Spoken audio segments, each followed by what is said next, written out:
Today we're talking about making our way from negatives into a net zero in our lives. And for me, I have had the experience most of my life of feeling like there were things that were out of reach that I wanted to achieve, and maybe I wasn't able to do that financially or in any other way. And the truth is that it's so easy to spend your life mired in obligations to other people and maybe upside down in credit card debt, or you got a car payment or whatever it might be. And you feel like life is all about trying to get more. And then you're stuck on this treadmill, trying to achieve, trying to appease people, trying to impress people, trying to figure out how you can claw your way upward. And it might be a career, it might be relationships that are toxic, it might just be that you're always getting the newest iPhone every time it comes out or whatever. And yet life is fundamentally good. And if you accept that and you realize that and you're not really beholden to anyone, then it's just so much better. But it's hard to get there. I used to supervise these people that were in a labor,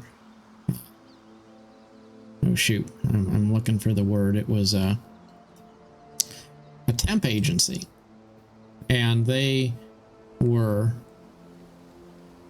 criminals who were about ready to be released back into society. So they kind of lived in this sort of a halfway house kind of situation.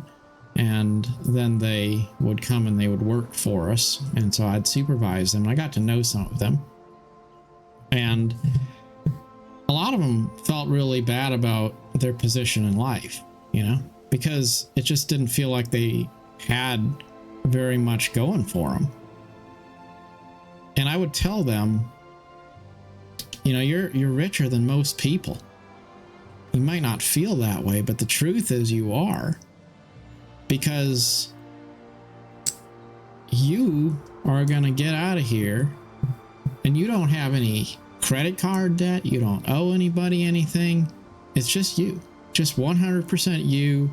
You got freedom and you don't owe anybody anything. And you have more. I told these guys, you have more as a nobody with nothing than a lot of people who are driving around nice vehicles and they got nice houses and they got all this stuff that they're trying to go after.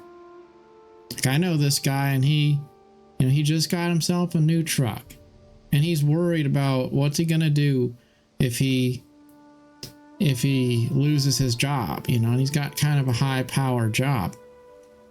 He's kind of important guy.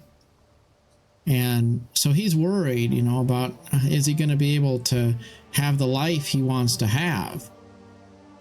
And there's that sense of concern. Like, what if he loses his job? How's he going to provide for his family? All these things. He makes good money, but he needs that job, and he wants to have that job. He doesn't want to lose it, but then he's still going to go out and get a new truck because that's what he feels like he needs to do. So that's fine. I'm not saying you should never go get a new truck, but do you really have to spend $60,000, $70,000 or something to get something? I mean, the dude doesn't even have time to probably enjoy it very much because he's usually doing work stuff. So there's that. And we always are on these treadmills trying to get the next big thing, trying to impress our neighbors, trying to impress our families, trying to convince ourselves that our lives are good when we're actually feeling a little bit like we're not able to find ourselves, like that midlife crisis kind of a thing, I guess. But just getting to zero, to where you don't owe anybody anything. If you lost your job, it wouldn't really be a big deal because you've got enough money anyway put aside and your cost of living is low. These things are really valuable lessons. And then it's not just money either. It's also getting to the point where you're not beholden to anybody. You know, I've been in, you know, toxic relationship before with my now ex-wife, and she is very nice in many ways. She was very nice when she wanted to be. And I still have fond feelings for her. Wish her the best. But she could also be a kind of a cruel person. I didn't really realize that until I was on the receiving end of it, you know. But what I found in that relationship is I just didn't feel like I was at liberty to have my own opinions. I wasn't at liberty to have my own sense of identity. Everything that I wanted to think or do was seen as some sort of a threat to her. And so she would be really kind of controlling in a way, in the sense that she didn't want me to really be myself, if you will. And that's not a happy thing, to feel like you're sort of a guest in your own house and you are going to get in trouble if you think something that your spouse doesn't want you to think, or if you have a political opinion that they don't like, or whatever it might be. I'm not saying that I'm all right on everything all the time, by no means. It's just I want to be able to have my own opinions. I want to have the things I like, and I don't want to worry that maybe having an opinion is going to get me in trouble, so I just need to keep my mouth shut so I don't offend somebody. Just don't think about anything that might get you in trouble, you know. And then the list gets longer and longer of things that might get you in trouble. Then after a while, you just go hide in the closet. You don't want to cause any troubles. Just please leave me alone. Just let me have a corner to myself, please.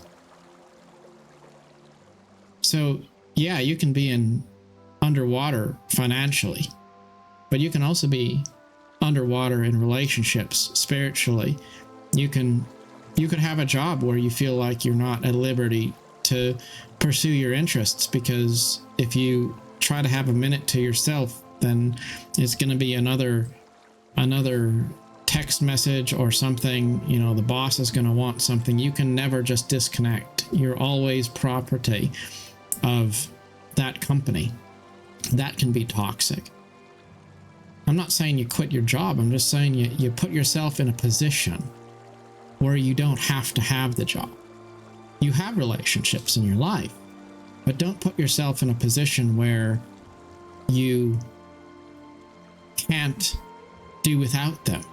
You can want people to be in your life, but you can also say, you know, I don't have to have you in my life. I'll try to invite the people into my life who I really value, who I cherish, who I respect, who I want very much to have in my life, of course. But then at the same time, I'm not going to put myself in a position where I truly feel like I need them and I'm desperate to have them, because I'm not. I don't need to have anyone else in my life. I may want them.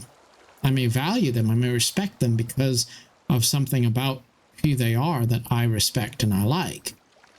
But I'm not beholden to them. I don't feel like I have to earn their respect and their favor, and if I don't, then my life is going to be in some sort of trouble. So whether it's relationships or jobs or finances, debts, things that you're chasing as a consumer, it's so important to work your way up to zero, to where you can freely think about what you want, believe what you want, have your own unique convictions, your own unique interests. Just live your life in a way that reflects your values, your virtues, your opinions, and not to feel like you have to live your life based on external factors that influence you and pressure you. That's a really important thing. Then once you get there, well, then you get to zero. You don't owe anybody. You don't have to do what other people want you to do so that you don't lose out. There's no leverage being employed against you. And that's great. Then you can start to say, okay, who am I? What do I stand for? What's my position? Where am I at? And then you got to make sure that you defend that, because there's always going to be people that come along and try to take it away. And you got to realize it's better to have nothing and be free than it is to sell your liberty for security. Thank you for watching. Till next time.